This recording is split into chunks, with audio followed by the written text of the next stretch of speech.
नमस्कार, मैं आपके साथ प्रिया बंसल और आप देख रहे हैं न्यूज चौक। कांग्रेस विधानसभा चुनाव में बड़ी हार दर्ज करने के बाद वापस से सही ट्रैक पर आने की कोशिश कर रही है कांग्रेस, जिसमें भी अब लोकसभा चुनाव और राज्यसभा चुनाव भी इस साल होने वाले हैं, जिसको लेकर विपक्षी पार्टियों ने इंडिया अलायंस भी बनाया था। इसको लेकर अब कई सियासी रंजिश भी आपस में आ गई हैं। इसी के साथ अब कांग्रेस चुनाव की तैयारियों को अपनी तरीके से तेज करने में लगी हुई है।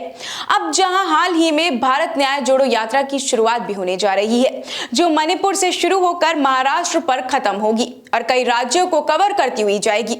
अब ये कितनी फायदेमंद होगी, कितनी नहीं, वो तो चुनाव में साफ हो ही जाएगा। इन सभी के साथ चुनावों में अब जातीय समीकरण और युवाओं को ध्यान में रखते हुए भी फैसले लिए जाएंगे। आपको बता दें कि विधानसभा चुनाव के बाद कांग्रेस कमेटी के चीफ पद में कमलनाथ ने इस्तीफा दे दिया था। वहीं कांग्रेस ने इसके तुरंत बाद राउत से 39 वर्षीय विधायक जीतू पटवारी को फौरी तौर पर मध्य प्रदेश कांग्रेस चीफ बनाने का फैसला लिया। कांग्रेस नेता हेमंत कटारे उपनेता प्रतिपक्ष बने तो उमेश सिंघार को विपक्ष का नेता बनाने का फैसला भी लिया गया है। इसके अलावा छत्तीसगढ़ में भी कांग्रेस ने 39 वर्षीय चरण दास महंत को विधायक दल का नेता चुना है। हालांकि राज्य में दीपक बैज अब भी कांग्रेस अध्यक्ष बने रहेंगे। इस फैसले में ओबीसी, ब्राह्मण और आदिवासी समीकरण साफ नजर आ रहा है। इसके अलावा बीजेपी की ही हर तरह से कांग्रेस ने बड़े नेताओं को शीर्ष पदों से हटाकर युवाओं को आगे लाने का काम करके राज्य में एक बड़ा संदेश देने की कोशिश की है। अब सवाल ये उठ रहा है कि मध्य प्रदेश में पार्टी के वरिष्ठ नेता कमलनाथ और दिग्विजय सिंह को क्या मिलेगा। 14 दिसंबर को छिंदवाड़ा में कमलनाथ ने कहा था कि मैं रिटायर नहीं होने वाला हूं, लेकिन इसी के साथ आपको यह बता दें कि उन्होंने कहा था कि पार्टी आलाकमान कमलनाथ को कोई पद देने के मूड में नहीं है।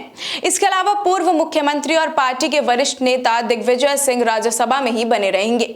फिलहाल पार्टी उन्हें भी कोई बड़ा रोल देने के मूड में बिल्कुल नहीं है।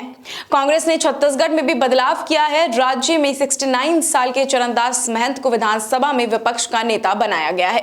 बीबीसी से हुई बात में कांग्रेस के महासचिव केसी वेणुगोपाल ने बताया था कि कांग्रेस प्रमुख मल्लिकार्जुन खड़गे ने महंत को विधानसभा में विपक्ष का नेता बनाने की मंजूरी दे दी है।